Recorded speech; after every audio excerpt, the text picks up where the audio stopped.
प्यारे बच्चों, सुधी हिंदी क्लासेस में आप सभी का हार्दिक स्वागत है। कक्षा 9 में काव्यखंड रहीमदास के दोहा, आज हम इसका संदर्भ सहित अर्थ पढ़ेंगे। यदि आप चैनल पर पहली बार आए हैं तो सब्सक्राइब जरूर करें और ज़्यादा से ज़्यादा अपने दोस्तों को शेयर करें। वीडियो अच्छा लगे तो लाइक करें। देखिए, रहीमदास, रहीम जी के नीति, वैराग्य, भक्तिपरक दोहे जनमानस में सर्वाधिक प्रसिद्ध हैं। इनमें कपोल कल्पित आदर्श नहीं है, बल्कि वे जीवन के विशेष अनुभवों को भी चरितार्थ करने में सक्षम हैं। पहला दोहा है रहीमदास का, जो रहीम उत्तम प्रकृति का करी सकत कुसंग, चंदन बिस व्यापत नहीं लिपटे राहत भुजंग। इसका संदर्भ कैसे लिखेंगे?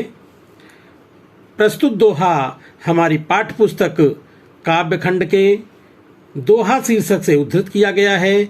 इसके रचयिता कविवर रहीमदास जी हैं।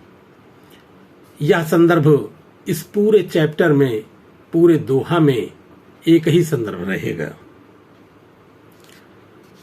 इसका प्रसंग हम लिखेंगे।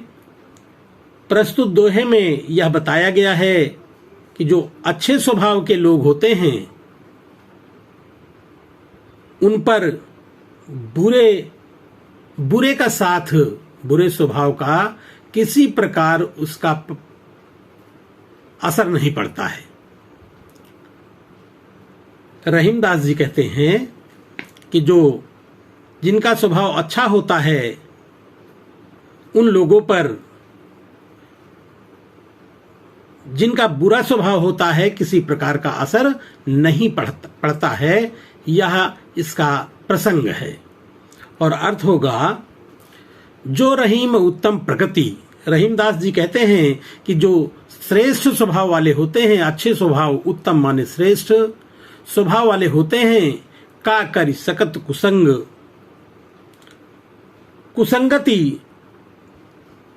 कुसंगति उनका कुछ भी बिगाड़ नहीं सकता।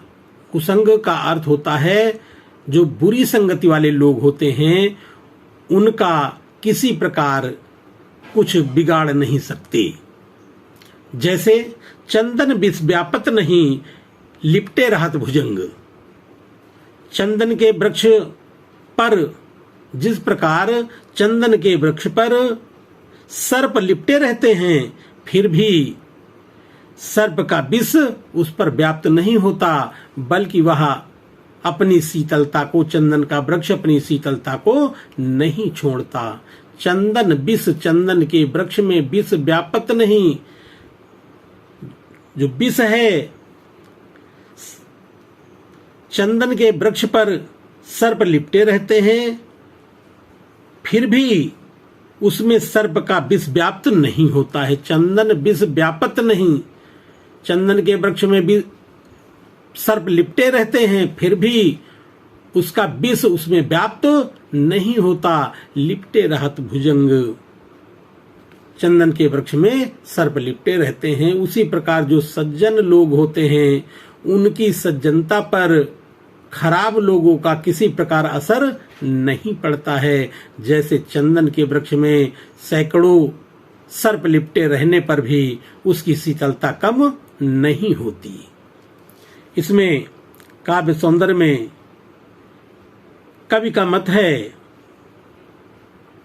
कि उत्तम चरित्र के लोग का कुसंग वाले लोगों का कुछ भी असर नहीं पड़ता है। अर्थात जो उत्तम चरित्र के लोगों का कुसंग कभी भी कुछ बिगाड़ नहीं सकता है। नंबर 2, भाषा सहज और सरल है। शैली मुक्तक शैली है। छंद दोहा छंद है। रस शांत रस है। गुण प्रसाद गुण है। और अलंकार अनुप्रास अलंकार है। शब्द शक्ति अविधा है। यह हम काव्य सौंदर्य में लिखते हैं। दूसरा है रही मन प्रीति सराहिए, मिले होत रंग दून, ज्यों जरदी हरदी तजे तजे सफेदी चून। रहीम दास जी कहते हैं कि प्रेम की प्रशंसा की जानी चाहिए। रहीम दास जी कहते हैं रहीमन प्रीति सराहिए। रहीम दास जी कहते हैं ऐसे प्रेम की सराहना कीजिए, मिले होत रंग दून, जिसके मिलने से दुगना रंग हो जाता है। जैसे ज्यों जरदी हरदी तजे, जैसे हल्दी और चून हल्दी पीला होता है, हल्दी पीली होती है और चून सफेद होता है। जब दोनों को मिला देते हैं तो हल्दी भी अपने रंग को छोड़ करके और चूना भी अपने सफेदी रंग को छोड़ करके दोनों मिला करके लाल रंग हो जाते हैं। तो ज्यों जरदी हरदी तजे, जैसे हल्दी अपना रंग त्याग देता है और तजे सफेदी चून, और चूना भी अपने सफेद रंग को छोड़ करके दोनों मिला करके लाल रंग में परिवर्तित हो जाते हैं। तो रहीमन प्रीति सराहिए, रहीमदास जी कहते हैं कि ऐसे प्रेम की सराहना कीजिए। मिले होत रंग दून, जिसके मिलने से दुगना रंग हो जाता है। जैसे हल्दी अपना रंग पीलेपन को छोड़ करके और चूना अपने सफेद रंग को छोड़ करके दोनों मिला करके लाल हो जाते हैं, उसी प्रकार ऐसे सच्चे प्रेम की सराहना कीजिए। और इसमें भी सच्चे प्रेम की सराहना काव्य सौंदर्य में लिखेंगे, सच्चे प्रेम की सराहना की गई है। और कवि ने हल्दी और चूने के मिलन के उदाहरण के माध्यम से प्रेम की प्रकृति का सुंदर वर्णन किया है। भाषा ब्रज भाषा है, शैली भावात्मक शैली है, दोहा छंद है, शांत रस है, प्रसाद गुण है और शब्द शक्ति अविधा है। तीसरा दोहा है टूटे सुजन मनाइए, जो टूटे 100 बार, रहीमन फिर पोइए, टूटे मुक्ताहार। रहीमदास जी कहते हैं यदि कोई सज्जन व्यक्ति नाराज हो जाए तो उसे 100 बार मना लेना चाहिए। टूटे सुजन, सुजन का अर्थ होता सज्जन, अपना व्यक्ति। कोई सज्जन व्यक्ति यदि नाराज हो जाए तो उसे 100 बार मना लेना चाहिए। जो टूटे 100 बार, अगर 100 बार भी मनाना पड़े तो उसे मना लेना चाहिए। क्यों मना लेना चाहिए? रहीमन फिर पोइए। रहीमदास जी कहते हैं कि जैसे मोतियों की माला बार बार टूट जाने पर भी लोग उसे बार बार पिरो लेते हैं, बार बार गूंथ लेते हैं, उसी प्रकार अगर कोई सज्जन तुमसे रूठ जाए तो उस रूठे हुए सज्जन व्यक्ति को 100 बार मना लेना चाहिए। तो टूटे सुजन मनाइए, जो टूटे 100 बार, रहीमन फिर पोइए, टूटे मुक्ताहार। इसमें काव्य सौंदर्य है। सज्जन को सदैव मना लेना चाहिए। और दोहा छंद है, भाषा ब्रज भाषा है, गुण प्रसाद गुण है, रस शांत रस है, शब्द शक्ति अभिधा है। यह काव्य सौंदर्य सब में रहेगा। अगला है रहीमन असुआ नयन ढरी, जिह दुख प्रगट करे ही, जाहि निकारो गे ते कस न भेद कही दे। रहीमदास जी कहते हैं कि जैसे नेत्रों में आंसू आने पर ऐसा लगता है कि कोई दुख अवश्य प्रकट हो जाता है। रहीमदास जी कहते हैं कि आंसू हृदय में छिपे हुए दुख को व्यक्त कर देते हैं। यदि आंखों में आंसू आते हैं तो वे हृदय में छिपे हुए दुख को प्रकट कर देते हैं, उसी प्रकार प्रकट कर देते हैं जिस प्रकार रहीमन असुआ नयन ढरी, जी दुख प्रकट करे ही। रहीमदास जी कहते हैं कि आंसू हृदय में छिपे हुए दुख को प्रकट कर देते हैं, उसी प्रकार प्रकट कर देते हैं। जाहि निकारो गेहते कस न भेद कही दे। जिस प्रकार किसी व्यक्ति को घर से निकाल दिया जाए, जाहि निकारो गेह, गेह का अर्थ है घर। जैसे किसी व्यक्ति को घर से निकाल देने पर वह घर के भेद को प्रकट कर देता है, उसी प्रकार आंखों में आंसू आने पर छिपे हुए, हृदय में छिपे हुए दुख को व्यक्त कर देते हैं। काव्य सौंदर्य में इसमें भी लिखेंगे, इसमें मानवीय करण नामक अलंकार है, दोहा छंद है और प्रसाद गुण है, शांत रस है। अगला दोहा है, कही रहीम संपत्ति सगे बनत बहुत बहुरीति। विपति कसौटी जे कसे तेई साचे मीत। रहीमदास जी कहते हैं कि जब लोगों के पास संपत्ति या वैभव होता है तो उनके सारे लोग सगे संबंधी बन जाते हैं। जिनके पास पैसा होता है उनके सारे लोग सगे संबंधी बन जाते हैं। लेकिन विपत्ति कसौटी जे कसे, जो विपत्ति की कसौटी पर खरे उतरते हैं, तेई साचे मीत, वही सच्चा मित्र होता है। जब विपत्ति में जो काम आए वही हमारा सच्चा मित्र होता है। इसका काव्य सौंदर्य है, जो संकट के समय साथ दे वही वास्तव में सच्चा मित्र होता है। भाषा ब्रज है, छंद दोहा छंद है और रस शांत रस है, शब्द शक्ति अभिधा है।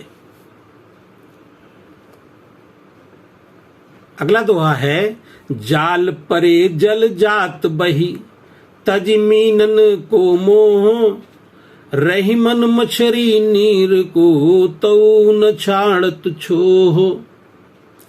रहीमदास जी कहते हैं कि मछलियों को पकड़ने के लिए जाल परे जल जात बही, जब जाल डाला जाता है तो पानी बह जाता है। तज मीनन को मोह, मछलियों का मोह छोड़ देता है। तो रहीमदास जी कहते हैं कि मछलियों को पकड़ने के लिए पानी में जब जाल डाला जाता है तो मछलियों का साथ, जो साथी पानी है, वह उसका साथ छोड़कर बह जाता है। अर्थात रहीमदास जी ने कहा है कि जब मछली को पकड़ने के लिए जाल डाला जाता है तो पानी उसका साथ छोड़ करके चला जाता है और मछली उसी जाल में फंस जाती है। रही मन मछली नीर को, लेकिन उसके बाद भी रहीमदास जी कहते हैं मछली फिर भी पानी के प्रति प्रेम को नहीं छोड़ती। रही मन मछली नीर को तऊ न छाड़त छोहो, मछली फिर भी पानी के प्रेम को नहीं त्यागती है, नहीं छोड़ती है। इसमें काव्य सौंदर्य लिखेंगे, कवि ने मछली और पानी के उदाहरण से सच्चे प्रेम का बहुत ही अच्छा वर्णन किया है। भाषा ब्रज भाषा है, छंद दोहा छंद है, रस शांत रस है और गुण प्रसाद गुण है। अगला है दीन। दीन सबन को लखत हैं, दीन ही लखन कोय। जो रहीम दीन लखें, दीन बंधु सम होय। रहीमदास जी कहते हैं दीन सबन को लखत हैं। गरीब व्यक्ति तो सबको देखता है, दीन ही लखें न कोई, लेकिन गरीबों को कोई नहीं देखता है, कोई देखने वाला नहीं होता है, कोई मदद करने वाला नहीं होता है। जो रहीम दीन नहीं लखें, जो व्यक्ति रहीमदास जी कहते हैं कि जो व्यक्ति गरीबों की सहायता करता है वह दीन बंधु सम होए। दीन बंधु अर्थात भगवान के समान वह होता है। तो कबीरदास रहीमदास ने बताया है कि जो गरीब व्यक्ति होते हैं वो सबको देखते हैं, सबकी ओर नजर किया करते हैं कि शायद कोई मेरी मदद कर दे, लेकिन गरीबों को देखने वाला कोई नहीं होता है। जो गरीब व्यक्तियों का सहयोग करते हैं या उनकी मदद करते हैं वे ईश्वर के समान होते हैं, भगवान के समान। दीन बंधु का अर्थ है भगवान। भगवान सम होए, वह ईश्वर के समान होता है। इसका भाव काव्यगत सौंदर्य है। रहीम दास जी ने निर्धन व्यक्तियों के प्रति सहानुभूति और प्रेम प्रदर्शित किया है। भाषा ब्रज है, दोहा छंद है, शांत रस है, प्रसाद गुण है। अगला दोहा है, प्रीतम छवि नयनन बसी, पर छवि कहाँ समाए, भरी सराय रहीम लखी, पथिक आप फिर जाए। रहीमदास जी कहते हैं, प्रीतम छवि नयनन बसी।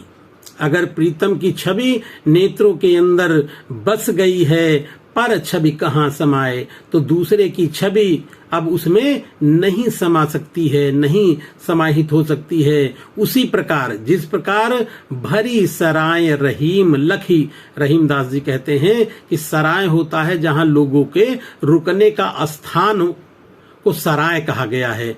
तो भरी सराय रहीम लखी, रहीमदास जी कहते हैं कि जैसे कोई पथिक सराय, भरे हुए सराय को देख करके, भरे हुए सराय रहने के लिए जो उचित स्थान है उसमें सारे लोग भरे हुए हैं, तो वह आप फिर जाए, पथिक आप फिर जाए। पथिक उसे देख करके पुनः वापस चला जाता है। रहीमदास जी काव्य सौंदर्य है। हृदय में ईश्वर की भक्ति उत्पन्न हो जाने पर, परमात्मा से प्रेम होने पर जीवात्मा के लिए सांसारिक वस्तुएं व्यर्थ हो जाती हैं। ब्रज भाषा है, दोहा छंद है, प्रसाद गुण है और शब्द शक्ति अभिधा है। अगला दोहा है, रहीमन धागा प्रेम का मत तोड़ो चटकाए, टूटे से फिर ना जुरे, जुरे गांठ पर जाए। रहीमदास जी कहते हैं प्रेम का धागा, क्योंकि प्रेम के लिए कहा गया है कि पोथी पढ़ी पढ़ी जग मुया, पंडित भया न कोय, 2.5 अक्षर प्रेम का पढ़े सो पंडित होए। तो रहीमदास जी ने कहा है कि प्रेम के धागे को मत तोड़ो चटकाए। रहीमदास जी कहते हैं कि प्रेम रूपी धागे को बेरहमी से चटका करके नहीं तोड़ना चाहिए। छोटी छोटी बातों को लेकर के नाराज नहीं होना चाहिए। जैसे प्रेम रूपी धागा एक बार टूट जाने पर टूटे से फिर ना जुड़े।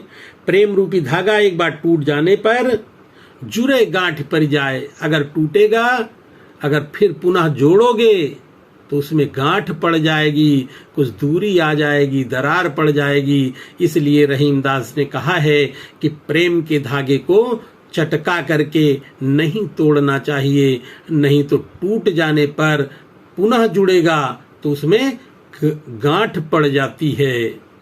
इसका काव्य सौंदर्य लिखेंगे, कोमल भावना को यथासंभव बनाए रखना चाहिए। ब्रज भाषा है, शांत रस है, दोहा छंद है और प्रसाद गुण है। अगला है, कदली सीप भुजंग मुख, स्वाति एक गुण 3, जैसी संगति बैठिए तय सोई फल दीन। रहीमदास जी कहते हैं कि कदली सीप, कदली का अर्थ होता केला, सीप जो समुद्र में रहता है, भुजंग का अर्थ होता है सर्प, स्वाति एक नक्षत्र होता है। कुल पूरे वर्ष में 27 नक्षत्र होते हैं, उसी में एक स्वाति नक्षत्र है। स्वाति नक्षत्र की बूंद की महिमा का वर्णन करते हुए रहीमदास जी ने कहा है कि कदली, स्वाति नक्षत्र का बूंद यदि कदली केले के पेड़ पर गिरता है तो कपूर के समान लगता है, और यदि वही स्वाति नक्षत्र का बूंद सीप के मुख में पड़ने पर मोती बन जाता है, और सर्प के मुख में पड़ने पर विष बन जाता है।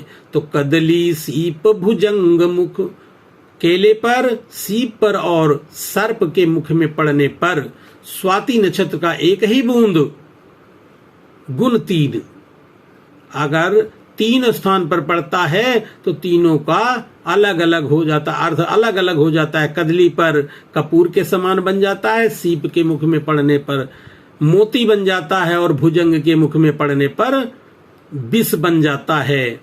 तो जैसी संगति बैठिए, रहीमदास जी कहते हैं जैसी संगति में आप बैठेंगे तय सोई फल दीन, उसी प्रकार तुम्हें फल भी मिलेगा। इसका काव्य सौंदर्य है। रहीमदास जी कहते हैं कि सत्संग और कुसंग के फल का वर्णन बहुत सुंदर किया गया है। ब्रजभाषा है, शांत रस है, दोहा छंद है और प्रसाद गुण है। रहीमदास जी कहते हैं, दोहा है, तरुवर फल नहीं खात हैं, सरवर पिए ही न पान, कही रहीम पर काज ही तो संपत्ति संचहि सुजान। रहीमदास जी कहते हैं, वृक्ष कभी अपना फल नहीं खाते, तरुवर अर्थात पेड़ फल कभी नहीं खाते, सरवर तालाब कभी अपने जल को नहीं ग्रहण करता है, तालाब कभी अपने पानी को नहीं पीता है।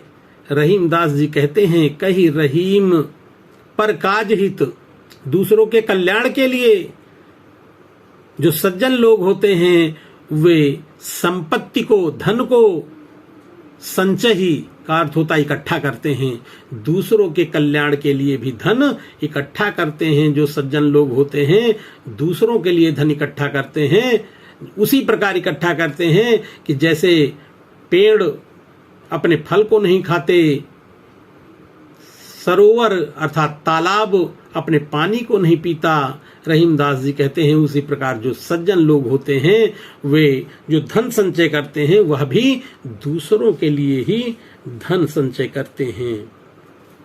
इसका काव्य सौंदर्य लिखेंगे कि परोपकार, रहीमदास ने परोपकार व्यक्ति के बारे में बताया है कि कैसे जो सज्जन लोग होते हैं किस प्रकार धन को संचय करके परोपकार करते हैं। दोहा छंद है, प्रसाद गुण है, शांत रस है, शब्द शक्ति अविधा है। अगला दोहा है, रही मन देख बड़े इनको, लघु न दीजे डारी, जहां काम आवे सुई, काह करे तलवारी। रहीमदास जी कहते हैं कि रहीमन देख बड़े इनको, बड़े लोगों को देख करके जो छोटे लोगों को कभी नहीं त्याग देना चाहिए। बड़े लोगों का यदि सम्मान कर रहे हैं, रहीमदास जी कहते हैं बड़े लोगों को देखकर छोटे लोगों के संपर्क को नहीं छोड़ना चाहिए, क्योंकि जहां काम आवे सुई, जहां पर सुई काम आती है, काह करे तलवारी, वहां पर तलवार काम नहीं कर सकती है। जैसे कांटा निकालना हुआ तो कांटा सुई से तो निकाला जा सकता है, लेकिन तलवार से कांटा नहीं निकाला जा सकता है। कबीरदास ने कहा है कि बड़े लोगों का साथ पा करके लोगों को, छोटे व्यक्तियों को, छोटे लोगों को नहीं त्याग देना चाहिए। जैसे, क्योंकि जहां पर सुई काम आती है वहां पर तलवार काम नहीं कर सकती है। इसका काव्य सौंदर्य लिखेंगे। यहां पर सुई तथा तलवार के दृष्टांतों द्वारा बड़े ही मार्मिक ढंग से बताया गया है। भाषा सरल है, छंद दोहा छंद है, रस शांत रस है, गुण प्रसाद गुण है और शब्द शक्ति अविधा है। अगला दोहा है, जो रहीम सुख होत है बढ़त देख निज गोत, ज्यों बढ़ रही अखिया निरखी अखियन को सुख होत। रहीमदास जी कहते हैं कि अपना वंश बढ़ता हुआ देखकर मनुष्य को उसी प्रकार सुख मिलता है। यो रहीम सुख होत है बढ़त देख निज गोत। गोत का अर्थ होता अपना गोत्र। रहीमदास जी कहते हैं अपने परिवार को बढ़ता हुआ देख करके उसी प्रकार सुख होता है, जैसे ज्यों बढ़री अखिया निरखी आँखिन को सुख होत। जैसे बड़ी बड़ी आंखों को देख करके आंखों को सुख होता है, उसी प्रकार अपने गोत्र को, अपने परिवार को बढ़त देख करके सुख होता है। इसमें काव्य सौंदर्य लिखेंगे कि अपने वंश को बढ़ता हुआ देखकर हर व्यक्ति प्रसन्न होता है। भाषा ब्रज भाषा है, दोहा छंद है, शांत रस है, प्रसाद गुण है और अविधा शब्द शक्ति है।